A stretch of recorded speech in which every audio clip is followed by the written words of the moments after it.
കർത്താവിൻ്റെ വിലയേറിയ നാമത്തിന് മഹത്വം ഉണ്ടാകട്ടെ. നമ്മുടെ കർത്താവിൻ്റെ മാളിക മുറി പ്രഭാഷണം, അതാണ് നമ്മൾ ധ്യാനിച്ചു വരുന്നത്.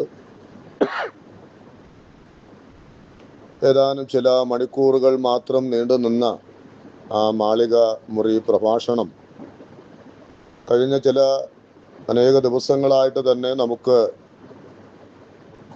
അല്പാൽപമായി ധ്യാനിക്കുവാൻ ദൈവം നമ്മെ സഹായിച്ചു കൊണ്ടിരിക്കുന്നു. ആ സംഭാഷണം മുൻപോട്ട് പോകുമ്പോൾ നിരവധിയായ ആത്മീകമായിരിക്കുന്ന യാഥാർത്ഥ്യങ്ങളെ ഗ്രഹിക്കുവാൻ ദൈവത്തിൻ്റെ ആത്മാവ് നമ്മെ സഹായിക്കുന്നു. ഈ മാളിക മുറി പ്രഭാഷണം മുൻപോട്ട് പോകുമ്പോൾ നാം അതിൻ്റെ 15-ാം അധ്യായത്തിൽ അതിൻ്റെ 1 മുതൽ 17 വരെയുള്ളതായ വാക്യങ്ങളിൽ നിന്ന് 2 പ്രധാനപ്പെട്ട കാര്യങ്ങൾ നമ്മൾ ചിന്തിക്കുകയുണ്ടായി. ഒന്ന്, നാം കർത്താവിൽ വസിക്കേണ്ടതിൻ്റെ പ്രാധാന്യത. എന്നെ പിരിഞ്ഞ് നിങ്ങൾക്കൊന്നും ചെയ്യാൻ കഴിയുകയില്ല എന്ന ആ വചനത്തെ ആസ്പദമാക്കി നാം കർത്താവിലായിരിക്കുന്നു എന്നുള്ള ആ വലിയ പാഠം നമ്മൾ കണ്ടു. അതുപോലെ രണ്ടാമത് മറ്റൊരു കാര്യം നമ്മൾ കണ്ടത്, ഞാൻ എൻ്റെ പിതാവിൻ്റെ കൽപ്പനകൾ പ്രമാണിച്ച് അവൻ്റെ സ്നേഹത്തിൽ വസിക്കുന്നത് പോലെ നിങ്ങളും എൻ്റെ കൽപ്പനകൾ പ്രമാണിച്ച് എൻ്റെ സ്നേഹത്തിൽ വസിക്കണം. ഞാൻ നിങ്ങളെ സ്നേഹിച്ചിരിക്കുന്നത് പോലെ നിങ്ങളും തമ്മിൽ സ്നേഹിക്കണം. അതിൻ്റെ ഒരു സംക്ഷിപ്തം എന്ന നിലയിൽ ഞാൻ ഇങ്ങനെ പറയാം, സഭ എന്ന നിലയിൽ വ്യക്തികൾ തമ്മിലുള്ളതായിരിക്കുന്ന ഒരു നല്ല ബന്ധം നമുക്ക് ഉണ്ടാകേണ്ടത് അനിവാര്യമാണ്. അപ്പോൾ കർത്താവുമായിട്ടുള്ള ബന്ധം, ദൈവത്തിൻ്റെ വിശുദ്ധന്മാർ തമ്മിലുള്ളതായ ആ ബന്ധം, അത് വളരെ സന്തോഷം നൽകുന്ന, നമുക്ക് ആനന്ദം നൽകുന്ന ഒരു കാര്യമാണ്. ദൈവത്തിൻ്റെ ജനത്തോടു കൂടെ കർത്താവിൻ്റെ സാന്നിധ്യത്തിൽ ഇരിക്കുക, പാടുക, പ്രാർത്ഥിക്കുക, വചനം പഠിക്കുക എന്നൊക്കെ പറയുന്നത് വളരെ നല്ല ഒരു കാര്യം തന്നെയാണ്. പണ്ട് പത്രോസ് മറുരൂപാമലയിൽ മോശയും ഏലിയാവും പ്രത്യക്ഷപ്പെട്ടപ്പോൾ പറഞ്ഞതുപോലെ, ഗുരു ഇവിടെ ഇരിക്കുന്നത് നല്ലതാണ്. അത് ഉള്ള ഒരു ബന്ധം അത് വളരെ പ്രയോജനകരമാണ്. എന്നാൽ ഈ പ്രഭാഷണം മുൻപോട്ട് പോകുന്ന സമയത്ത് കർത്താവ് മറ്റ് ചില കാര്യങ്ങൾ ഈ 15-ാം അധ്യായത്തിൻ്റെ 18 മുതൽ 27 വരെയുള്ള വാക്യങ്ങളിൽ അവിടെ നമുക്ക് കാണുവാനായിട്ട് കഴിയുന്നത്, നിങ്ങൾ ഇത് ശരിയാണ്, ഒരുമിച്ച് കൂടുന്നവരാണ്, ഇതൊക്കെ സന്തോഷകരമാണ്. പക്ഷേ ഇനി നിങ്ങൾ എവിടേക്ക് ഇറങ്ങേണ്ടവരാണ്? ലോകത്തിലേക്ക് നിങ്ങൾ ഇറങ്ങേണ്ടവരാണ്. അപ്പോൾ ആ നിലയിൽ ലോകത്തിലേക്ക് ഇറങ്ങുന്നതായ സമയത്ത് നിങ്ങൾ അഭിമുഖീകരിക്കേണ്ടതായിട്ടുള്ള ചില പ്രതിസന്ധികളെ കുറിച്ച്, അവർ നേരിടേണ്ടതായിരിക്കുന്ന വേദനകളെ കുറിച്ച് എല്ലാം ഉള്ള ഒരു പരാമർശം, അതേക്കുറിച്ചുള്ളതായിരിക്കുന്ന ചില മുന്നറിയിപ്പുകളാണ് അവിടെ നമുക്ക് കാണുവാനായിട്ട് കഴിയുന്നത്. അതിൻ്റെ 15-ാം അധ്യായത്തിൻ്റെ 25-ാമത്തെ വാക്യത്തിൽ നാം വായിക്കുന്നത്, അവർ വെറുതെ എന്നെ പകച്ചു എന്ന് അവരുടെ ന്യായപ്രമാണത്തിൽ എഴുതിയിരിക്കുന്ന വചനം നിവർത്തിയാകേണ്ടതിന് തന്നെ. അപ്പോ നിവർത്തിക്കപ്പെടേണ്ടതായ ഒരു തിരുവെഴുത്ത് എന്ന നിലയിൽ അവരെ ചില കാര്യങ്ങൾ കർത്താവ് പറഞ്ഞ് ബോധ്യപ്പെടുത്തുകയാണ്. അവർ വെറുതെ എന്നെ പകച്ചു എന്ന് എഴുതിയിരിക്കുന്നു. അതെന്ത് ചെയ്യപ്പെടണം? അത് നിവർത്തിക്കപ്പെടണം. നമുക്കറിയാം, അത് കർത്താവിനോടുള്ള ബന്ധത്തിൽ നിവർത്തിക്കപ്പെട്ട് കഴിഞ്ഞു. അപ്പോസ്തലന്മാരോടുള്ള ബന്ധത്തിലും അത് നിവർത്തിക്കപ്പെട്ട് കഴിഞ്ഞു. ഇനി അത് നിവർത്തിക്കപ്പെടേണ്ടത് നമ്മോടുള്ളതായിരിക്കുന്ന ബന്ധത്തിലാണ്. അവർ വെറുതെ എന്നെ പകച്ചു, കാരണം കൂടാതെ എന്നെ അവർ പകച്ചു, അല്ലെങ്കിൽ എന്നെ അവർ വെറുത്തു, അല്ലെങ്കിൽ എന്നെ അവർ നിന്ദിക്കുന്നു. ഇതാണ് നിവർത്തിക്കപ്പെടേണ്ടതായ തിരുവെഴുത്തായി കർത്താവ് അന്ന് മാളിക മുറിയിൽ ഒരുമിച്ച് കൂടിയിരുന്നപ്പോൾ അവരുമായിട്ട് സംസാരിക്കുവാൻ തക്കവണ്ണം ഇടയായിട്ട് തീർന്നത്. ഒരു കാരണവും കൂടാതെ എന്നെ അവർ പകച്ചു, അല്ലെങ്കിൽ എന്നെ അവർ വെറുത്തു. ഇത് തിരുവെഴുത്തുകളിൽ നാം പഴയ നിയമത്തിലേക്ക് നോക്കുമ്പോൾ ഒരു 3 വേദഭാഗങ്ങളിലായിട്ട് ദാവീദ് അതേക്കുറിച്ച് പറഞ്ഞിരിക്കുന്നത് നമുക്ക് ഒന്ന് ഓടിച്ചു നോക്കാം.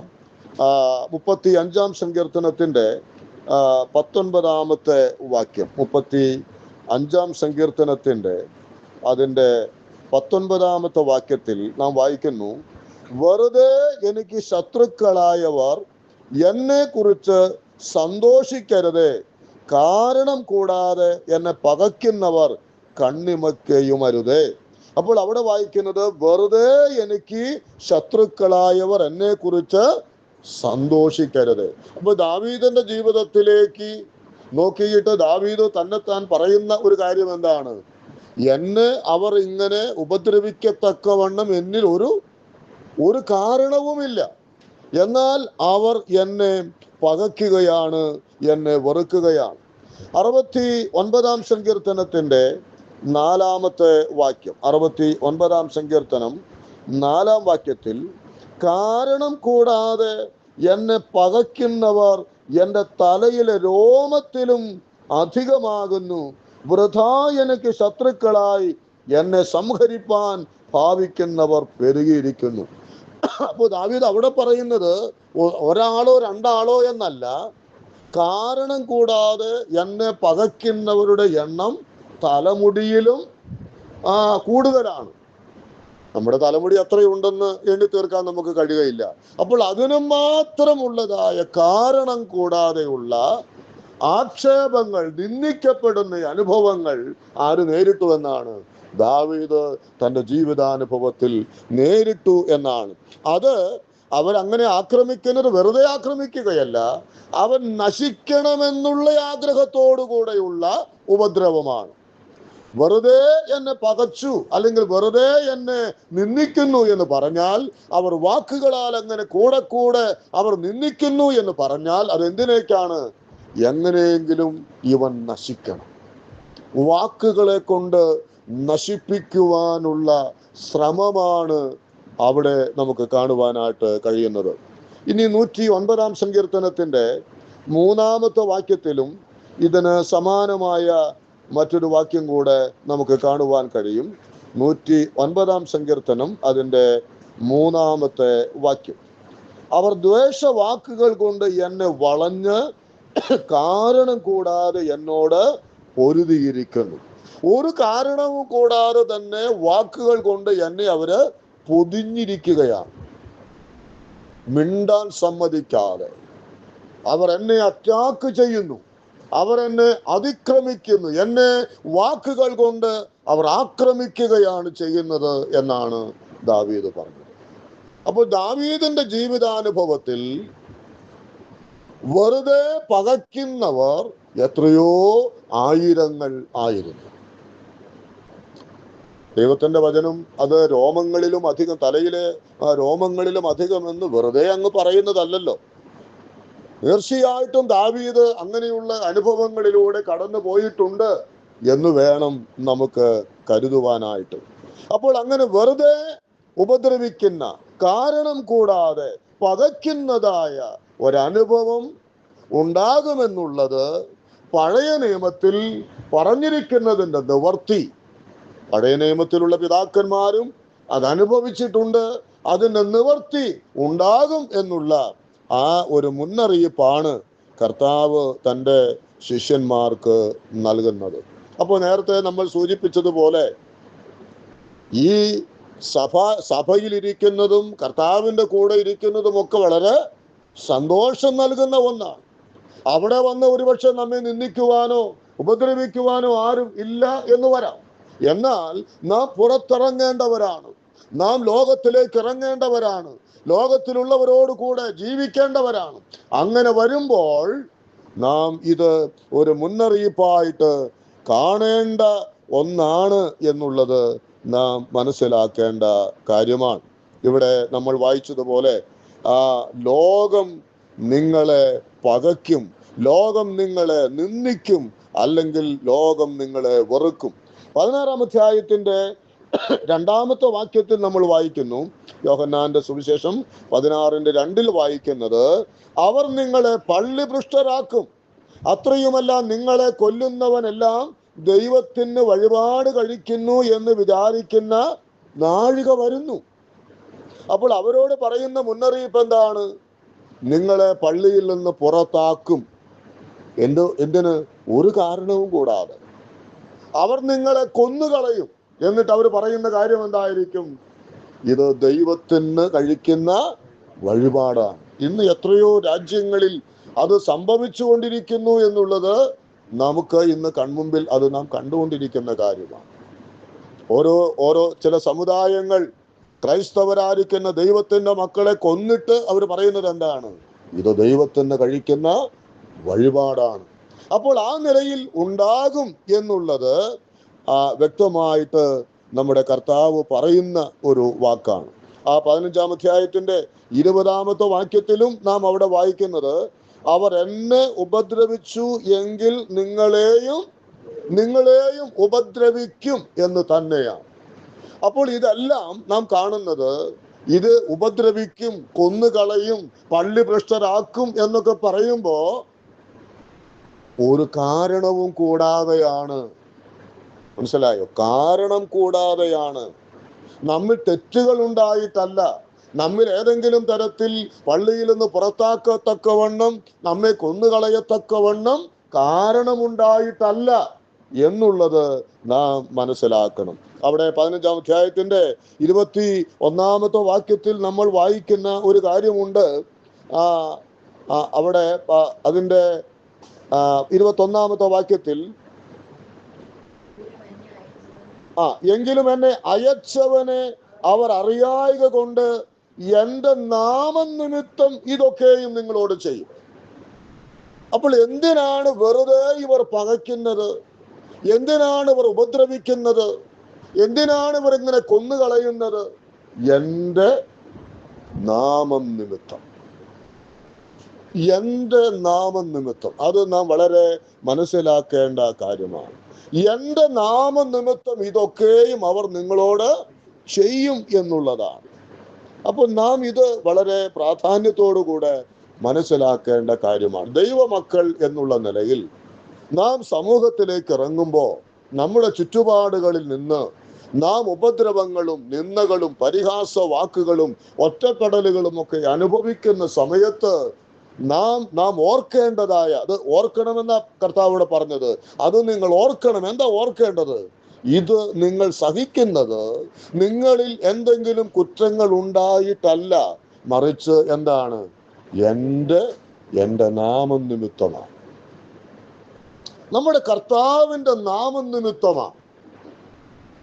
അത് നമ്മൾ സഹിച്ചാൽ അതിന്റെ പ്രതിഫലങ്ങളും നന്മകളും ഉണ്ടെന്നുള്ളത് വ്യക്തമാണ്. എന്റെ നാമം നിമിത്തം.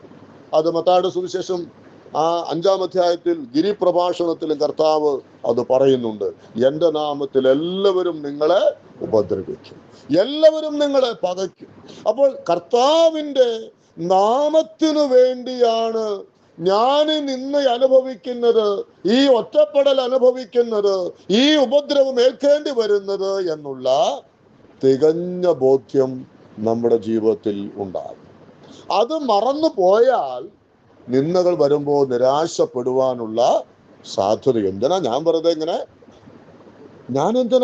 ഇങ്ങനെ കഷ്ടം അനുഭവിക്കുന്നത്? ഞാൻ ഇങ്ങനെ ഒരു കുറ്റവും ചെയ്യാതിരുന്നിട്ടും, എൻ്റെ ജീവിതത്തിൽ ഒരു പാകപ്പിഴകളും ഇല്ലാതിരുന്നിട്ടും എന്തിനു വേണ്ടിയാണ് എന്നെ അവർ ഇങ്ങനെ ഉപദ്രവിക്കുന്നത്? ഞങ്ങൾ എന്തു ചെയ്തിട്ടാണ്?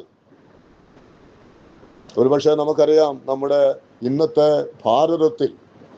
ഭാരതത്തിന്റെ എല്ലാ മേഖലകളിലും ഒരു വളർച്ചയുണ്ടായിട്ടുണ്ടെങ്കിൽ അതിൻ്റെ പിന്നിലെ കാരണക്കാരാരാ? ദൈവത്തിന്റെ ജനമാണ്, കർത്താവിന്റെ മിഷണറിമാരാണ്. ഇവിടുത്തെ വിദ്യാഭ്യാസ മേഖലയാകട്ടെ, ആരോഗ്യ മേഖലയാകട്ടെ, സാംസ്കാരിക മേഖലയാകട്ടെ, സാമ്പത്തിക മേഖലയാകട്ടെ, തൊഴിൽ മേഖലയാകട്ടെ, എല്ലാത്തിൻ്റെയും പിന്നിൽ ഇവിടെ വന്ന് നിർലോഭം പ്രവർത്തിച്ച മിഷണറിമാരുടെ കരങ്ങളാണ് അതിൻ്റെ പിന്നിൽ ഉണ്ടായിട്ടുള്ളത്. അങ്ങനെയുള്ളവരെയാണ് ഈ ലോകം എന്തു ചെയ്തത്? വെറുതെ പകച്ചത്, വെറുതെ അവരെ ഉപദ്രവിച്ചത്, വെറുതെ എത്രയോ ആളുകളെയാണ് കൊന്നുകളഞ്ഞത്. ഗ്രഹാംസൻസിന്റെയും കുഞ്ഞുങ്ങളുടെയും കാര്യങ്ങൾ നമുക്ക് മറക്കാനാകുന്നതല്ല. എന്തു തെറ്റ് ചെയ്തിട്ടാണ്? വെറുതെ ഉപദ്രവിക്കപ്പെടുകയായിരുന്നു, വെറുതെ അവർ കൊല്ലപ്പെടുകയായിരുന്നു ചെയ്തത്. അതിന് സമാനമായിട്ട് എത്രയോ ദൈവത്തിന്റെ ദാസന്മാർ, ദൈവത്തിന്റെ മക്കൾ ആ നിലയിൽ ഉപദ്രവിക്കപ്പെട്ടു എന്നുള്ളത് നാം മറന്നു പോകരുത്. എന്നാൽ ഈ കഷ്ടതകൾക്കൊന്നും ദൈവത്തിന്റെ ജനത്തെ തളർത്തിക്കളയുവാൻ പര്യാപ്തമായിരുന്നില്ല എന്നുള്ളതും നാം മനസ്സിലാക്കേണ്ടതായ ഒരു വലിയ സത്യമാണ്. ഈ വേദഭാഗം അങ്ങനെ ധ്യാനിച്ചുകൊണ്ടിരുന്ന സമയത്ത് ദാനിയേൽ പ്രവചനത്തിലേക്ക് എൻ്റെ ചിന്ത ഒന്ന് പോകുവാനിടയായി. ദാനിയേൽ പ്രവചനം 6-ാം അധ്യായത്തിന്റെ 4-ഉം 5-ഉം വാക്യങ്ങളിൽ അവിടെ നാം വായിക്കുന്നത്, ആകയാൽ അധ്യക്ഷന്മാരും പ്രധാന ദേശാധിപന്മാരും രാജ്യം സംബന്ധിച്ച് ദാനിയേലിന് വിരോധമായി കാരണം കണ്ടെത്തുവാൻ അന്വേഷിച്ചു. എന്നാൽ യാതൊരു കാരണവും കുറ്റവും കണ്ടെത്തുവാൻ അവർക്ക് കഴിഞ്ഞില്ല. അവൻ വിശ്വസ്തനായിരുന്നത് കൊണ്ട് ഒരു തെറ്റും കുറ്റവും അവനിൽ കണ്ടെത്തിയില്ല. അപ്പോൾ ആ പുരുഷന്മാർ, നാം ഈ ദാനിയേലിന്റെ നേരെ അവന്റെ ദൈവത്തിന്റെ ന്യായപ്രമാണം സംബന്ധിച്ചുള്ളതല്ലാതെ മറ്റൊരു കാരണവും കണ്ടെത്തുകയില്ല എന്ന് പറഞ്ഞു. അപ്പോൾ ദാനിയേലിനെ വെറുതെ ഉപദ്രവിക്കുവാൻ കാരണം നോക്കുകയാണ്. അവൻ വിശ്വസ്തനാണ്, അവനെ ആരോപണം ഉന്നയിക്കത്തക്കവണ്ണം, അവനെ ഇല്ലായ്മ ചെയ്യത്തക്കവണ്ണം യാതൊരു കുറ്റവും ഉണ്ടായിരുന്നില്ല. ഒരു കുറ്റം അവർ കണ്ടുപിടിക്കാൻ ശ്രമിച്ചു. അതവർ പറയുന്നുണ്ട്. ഏതിലാണ്? ന്യായപ്രമാണം സംബന്ധിച്ചുള്ള കുറ്റം. അവൻ ജീവനുള്ള ദൈവത്തെ അനുസരിക്കുന്നു എന്നുള്ള ഒരു കുറ്റം, അത് മാത്രമേ കണ്ടുപിടിക്കാൻ അവർക്ക് കഴിഞ്ഞുള്ളൂ. ഇവിടെ നാം ഇത് നമ്മോടുള്ള ബന്ധത്തിൽ ഒന്ന് ചിന്തിക്കേണ്ടതായിട്ടുള്ള ഒരു കാര്യം എന്ന് പറയുന്നത്, ഈ ലോകം നമ്മെ ഉപദ്രവിക്കുന്നു എങ്കിൽ അത് കർത്താവിന്റെ നാമത്തിൽ ആയിരിക്കണം. നമ്മുടെ ജീവിതത്തിന്റെ പോരായ്മകൾ കൊണ്ട്, നമ്മിലുണ്ടായിരിക്കുന്ന പാപങ്ങൾ കൊണ്ട്, നമ്മുടെ അകൃത്യങ്ങൾ കൊണ്ട് എന്നുണ്ടാകാൻ പാടില്ല. ലോകം നമ്മെ നിന്ദിക്കാനായിട്ട് പാടില്ല. അത് നാം വളരെ പ്രത്യേകം ശ്രദ്ധിക്കേണ്ട ഒരു കാര്യമാണ്.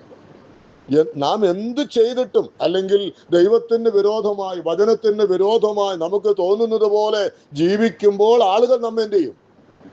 ആളുകൾ പരിഹസിക്കും. അത് ദൈവത്തിന്റെ ഇടേണ്ട കാര്യം നമുക്കില്ല. അതും എൻ്റെ കർത്താവിന്റെ പേരിലാണ് എന്ന് നാം പറയേണ്ട കാര്യമില്ല. നമ്മുടെ ജീവിതത്തിന്റെ എല്ലാ മേഖലകളും തികഞ്ഞ സാക്ഷ്യം പുലർത്തിക്കൊണ്ട് നാം ജീവിക്കുമ്പോൾ, നാം നിന്ദിക്കപ്പെട്ടാൽ, അപമാനിക്കപ്പെട്ടാൽ അതിൻ്റെ നന്മ, പ്രതിഫലം കർത്താവ് നമുക്ക് തരും. അല്ല, നമ്മുടെ ജീവിതത്തിലെ പോരായ്മകൾ കൊണ്ടാണ് ഈ ജനം ദുഷിക്കുന്നതെങ്കിൽ, റോമാലേഖനത്തിൽ വായിക്കുന്നത് പോലെ, നിങ്ങൾ നിമിത്തം ജാതികളുടെ മധ്യത്തിൽ എൻ്റെ നാമം ദുഷിക്കപ്പെടും.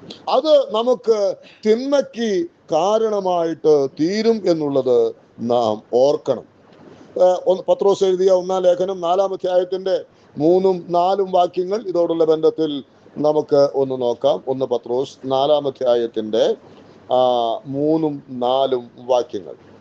അവിടെ നാം വായിക്കുന്നത്, കാമാർത്തികളിലും മോഹങ്ങളിലും വീഞ്ഞുകുടിയിലും വെറിക്കൂത്തുകളിലും മദ്യപാനത്തിലും ധർമ്മവിരുദ്ധമായ വിഗ്രഹാരാധനയിലും നടന്ന് ജാതികളുടെ ഇഷ്ടം പ്രവർത്തിച്ചുകൊണ്ട് കാലം പോക്കിയത് മതി, അത് നിർത്ത് എന്നാണ്.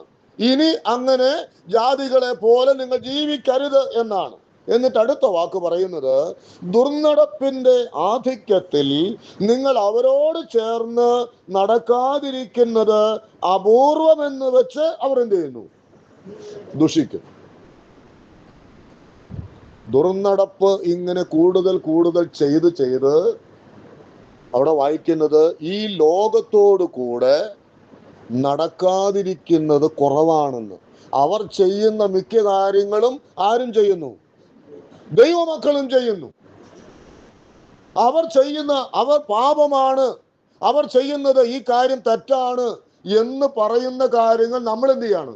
നമ്മളും ചെയ്യുകയാണ്. അങ്ങനെ ചെയ്ത് കണ്ടാലും ആളുകൾ എന്ത് ചെയ്യും? നമ്മെ ദുഷിക്കും.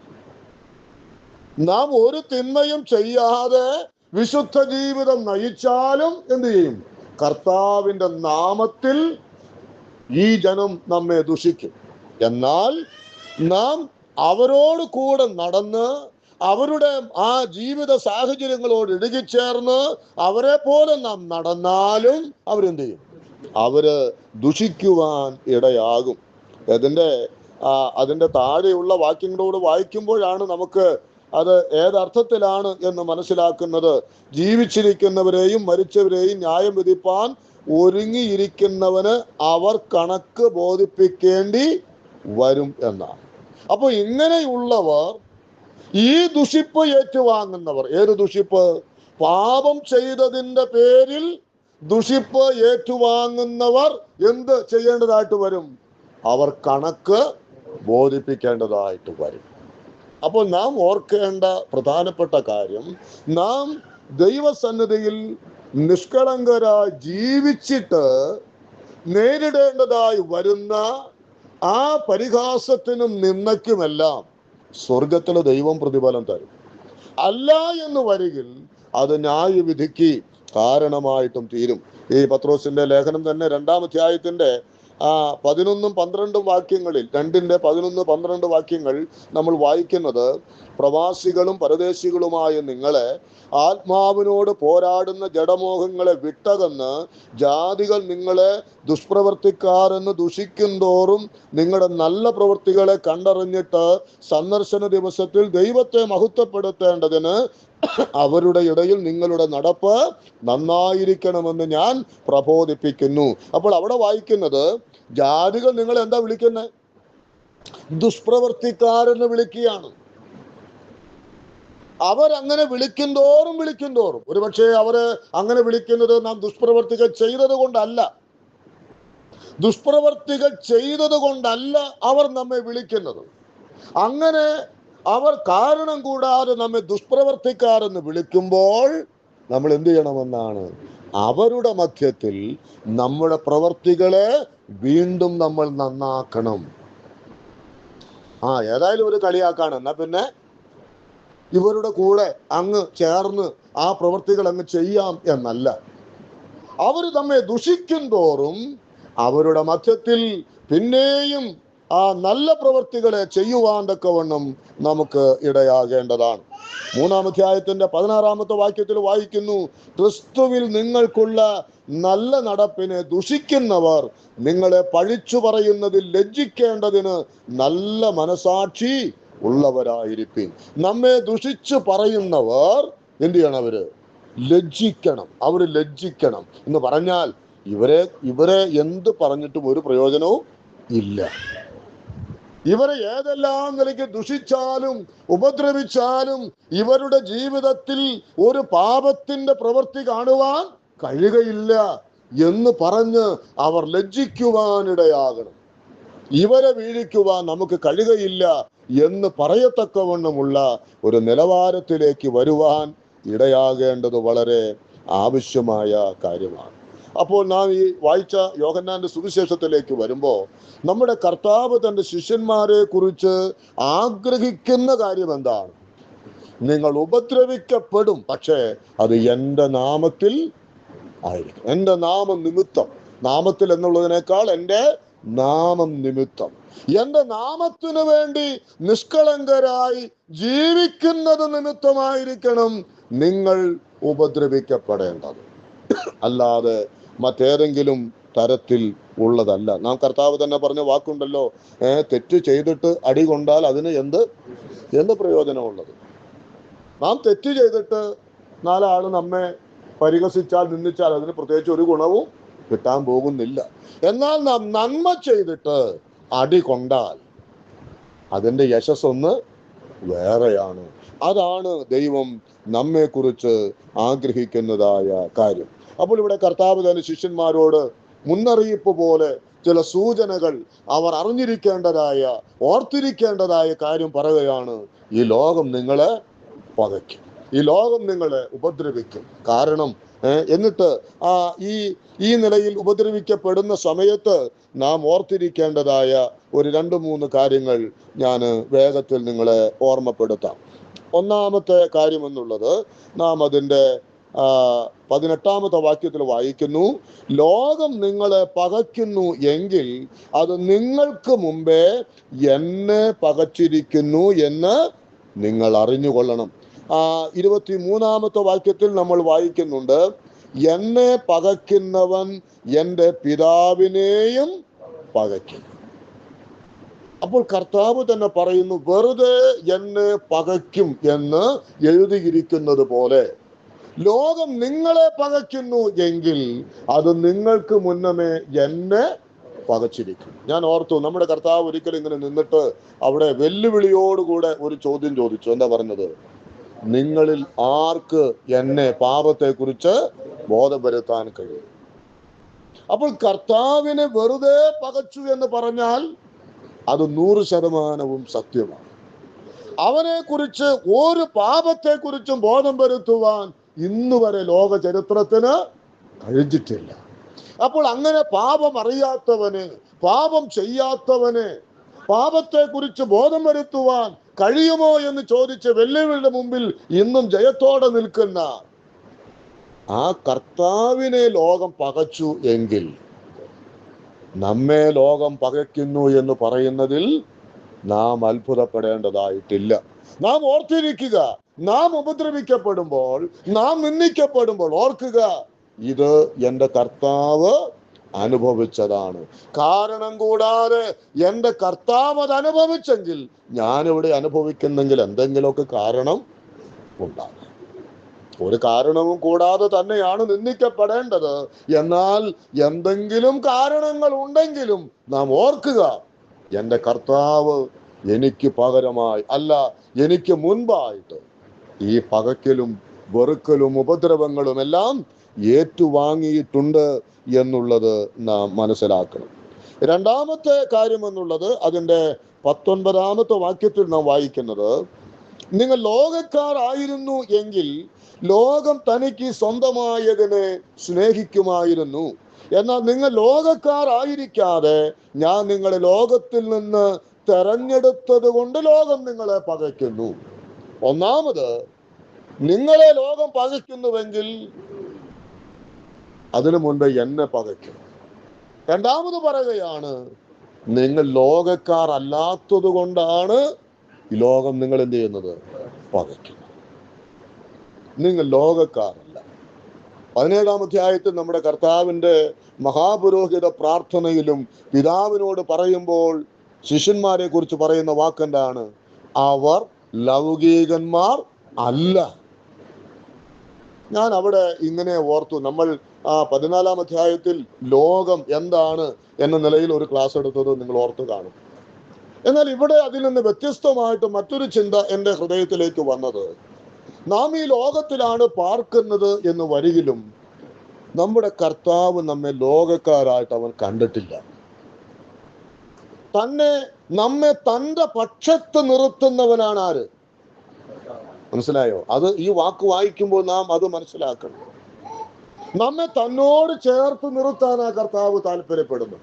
ഒരിക്കലും ലോകം എന്ന് നമ്മെ കർത്താവ് വിളിക്കുന്നില്ല.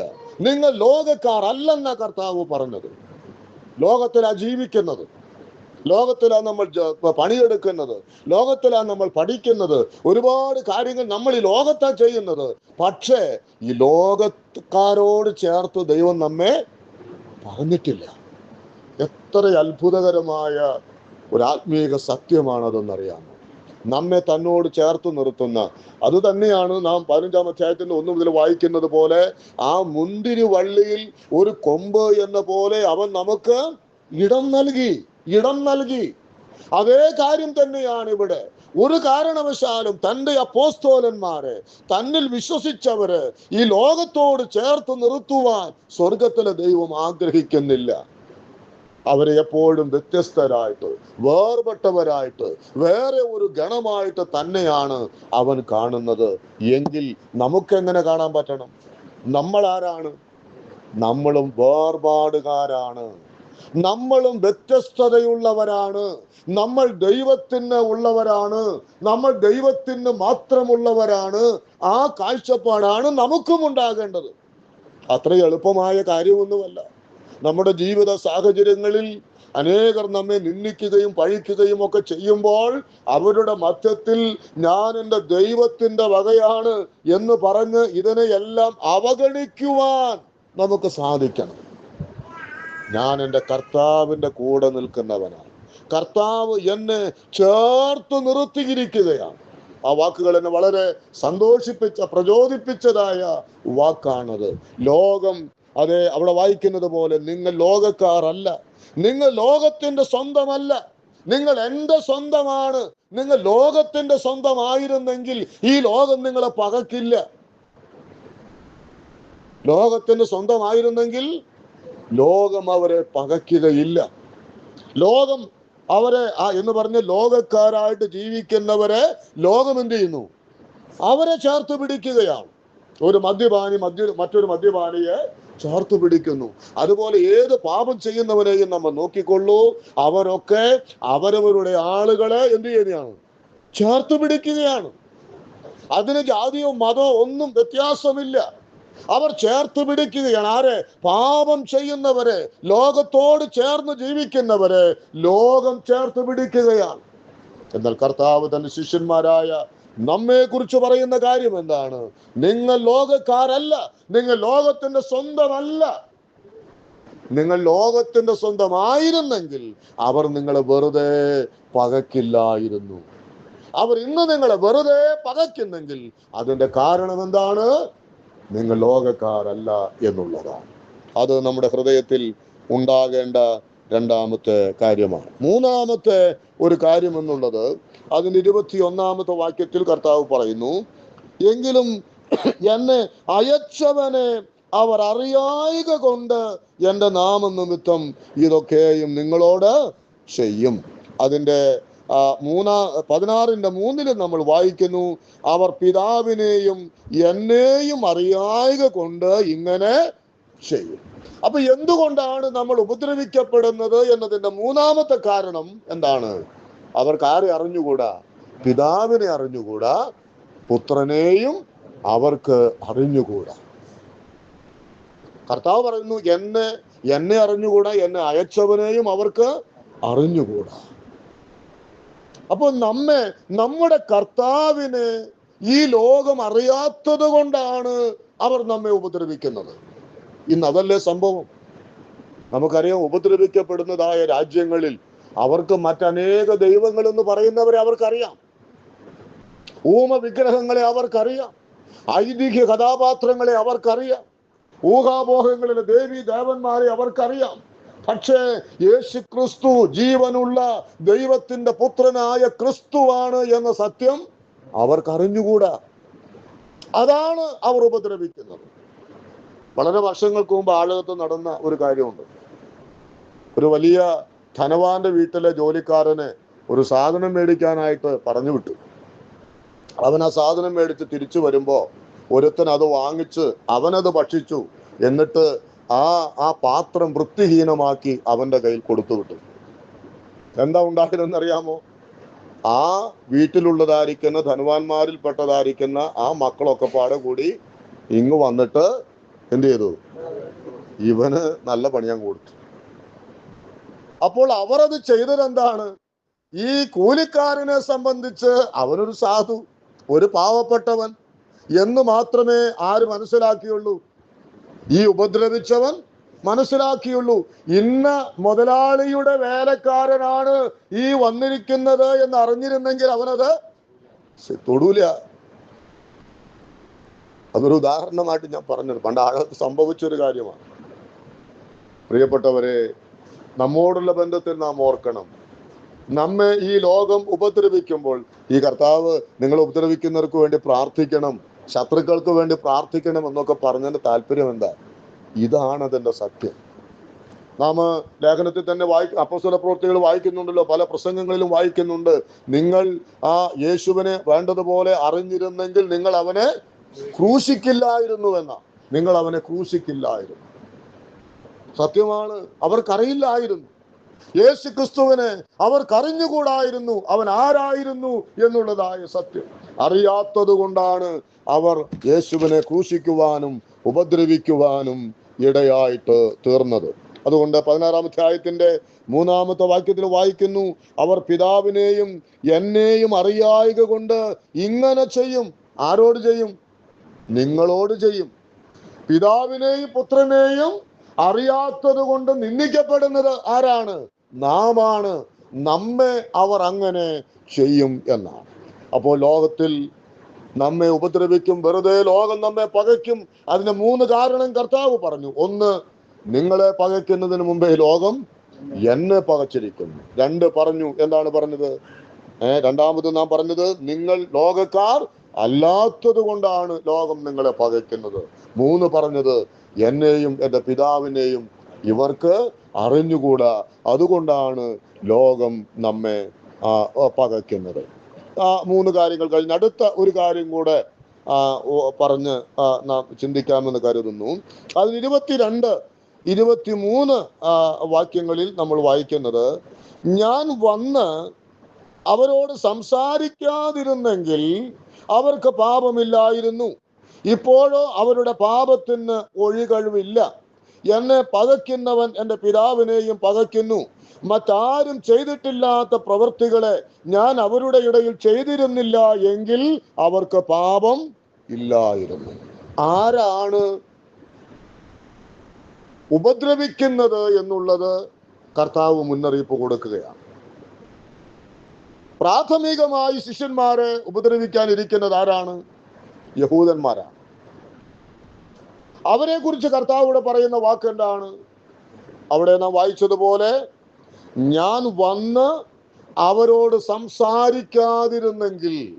അപ്പോൾ എന്താണ് അതിന്റെ അർത്ഥം? കഴിഞ്ഞ 3.5 വർഷമായി ഈ യഹൂദന്മാരുടെ മധ്യത്തിൽ നടന്ന് ഞാൻ അവരോട് എന്ത് ചെയ്തു?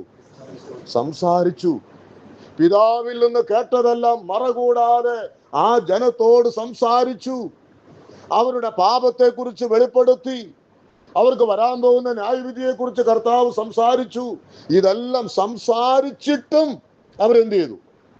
അവർ എന്നെ പകച്ചു. പിന്നീട് നാം 24-ൽ എന്താ വായിക്കുന്നത്?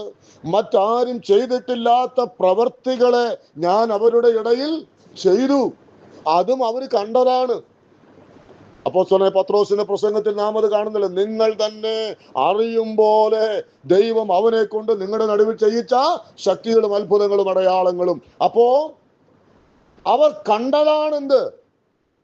ഈ ദൈവത്തിന്റെ പുത്രൻ ചെയ്തതായ പ്രവർത്തികൾ അവർ കണ്ടതാണ്. അവന്റെ ഉപദേശം അവർ കേട്ടതാണ്.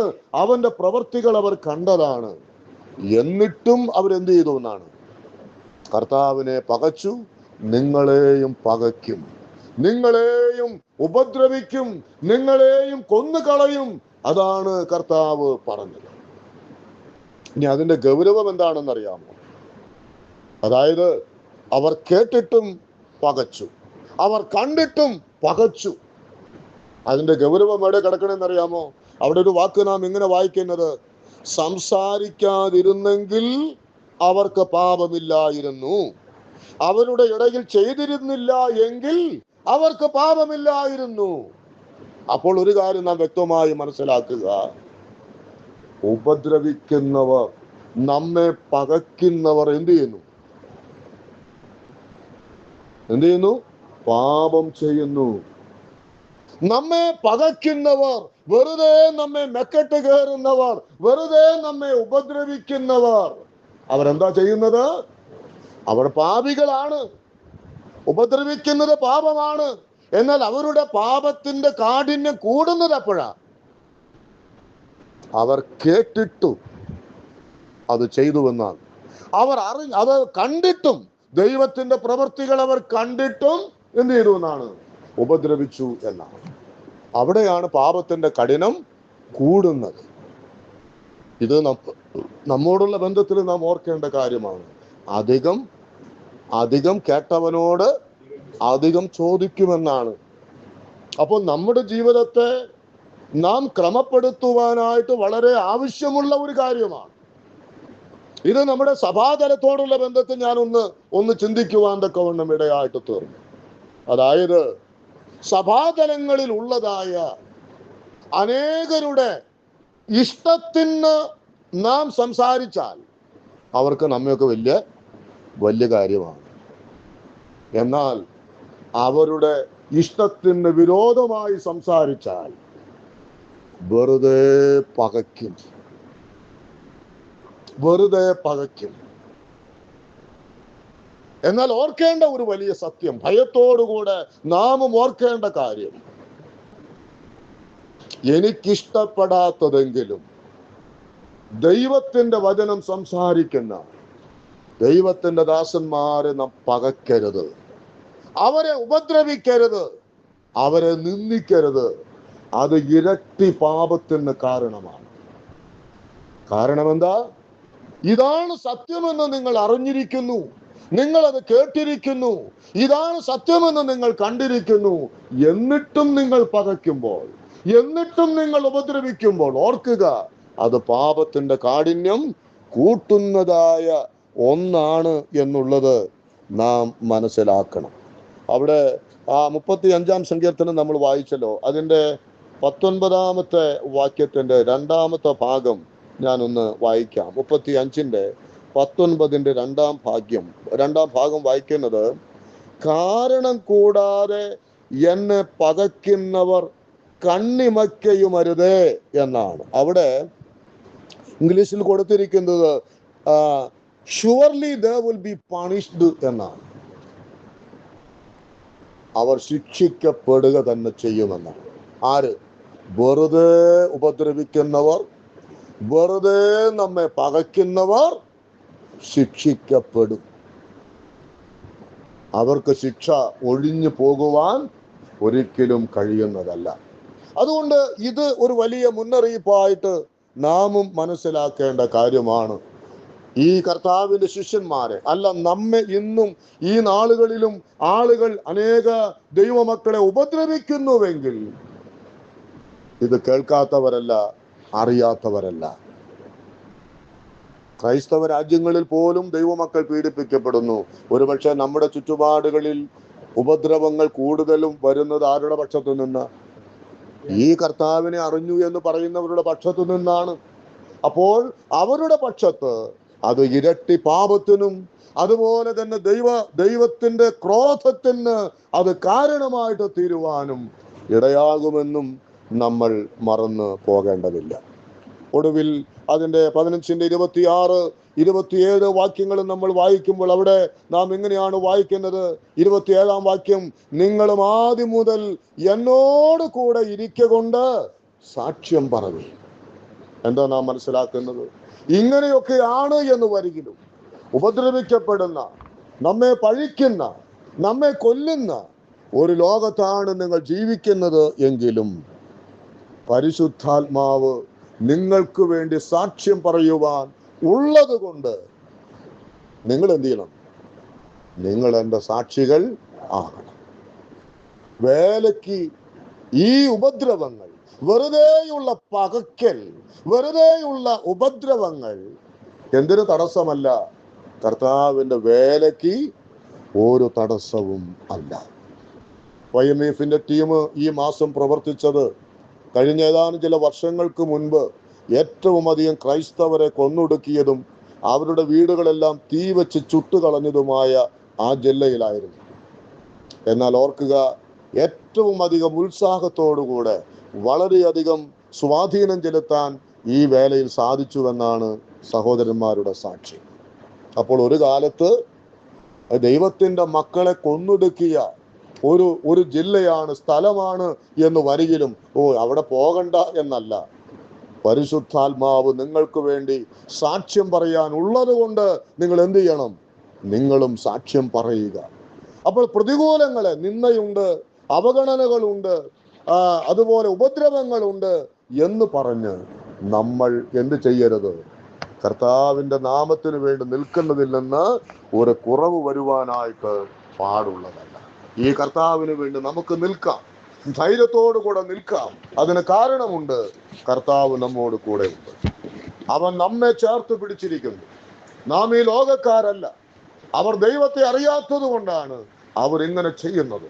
അതുകൊണ്ട് ഈ സത്യങ്ങൾ മനസ്സിലാക്കി വരുന്ന നാളുകൾ എന്ന് പറയുന്നത് കഴിഞ്ഞ നാളുകളെക്കാൾ കൂടുതൽ നിന്ദകളും അപമാനങ്ങളും ഏറ്റുവാങ്ങേണ്ടി വരുന്നതായ നാളുകളാണ് എന്ന് മനസ്സിലാക്കി അവിടെ 16-ാം അധ്യായത്തിൽ കർത്താവ് പറഞ്ഞ ഒരു വാക്ക് ഇപ്രകാരമാണ്: ഞാനിത് നിങ്ങളോട് പറഞ്ഞത് ഇത് സംഭവിക്കുമ്പോൾ നിങ്ങൾ ഓർക്കേണ്ടതിനാണെന്നാണ്. 16-ാം അധ്യായത്തിന്റെ 3-ാം വാക്യത്തിലാണ് തോന്നുന്നു കർത്താവ് അങ്ങനെയാണ് പറഞ്ഞത്. അത് സംഭവിക്കുമ്പോൾ ഞാനത് നിങ്ങളോട് പറഞ്ഞിരുന്നു എന്നത് നിങ്ങൾ ഓർക്കണം. അപ്പൊ ഇത് നമ്മെ ഇന്ന് ദൈവാത്മാവ് പഠിപ്പിച്ചത് എന്തിനാണ്? നാം ഓർക്കണം. നാളെ എന്നുള്ള ദിവസത്തിൽ നമുക്ക് നേരെ വരുന്നതായ പ്രതികൂല സാഹചര്യങ്ങളിൽ നാം ഓർക്കണം, ഇത് കർത്താവ് പറഞ്ഞിട്ടുള്ളതാണ്, ഇത് കർത്താവിന്റെ വചനമാണ്, ഇത് ദൈവത്തിന്റെ തിരുവെഴുത്താണ്, അത് എന്നിൽ കൂടെ നിറവേറേണ്ടത് ആവശ്യമാണ് എന്ന ആ വലിയ ബോധ്യത്തോടുകൂടെ വരുന്ന നാളുകളിൽ ജീവിക്കുവാൻ ദൈവത്തിന്റെ ആത്മാവ് ഈ വചന പഠനത്താലും ഇടവരുത്തട്ടെ. ദൈവനാമം വാഴ്ത്തപ്പെടുമാറാകട്ടെ.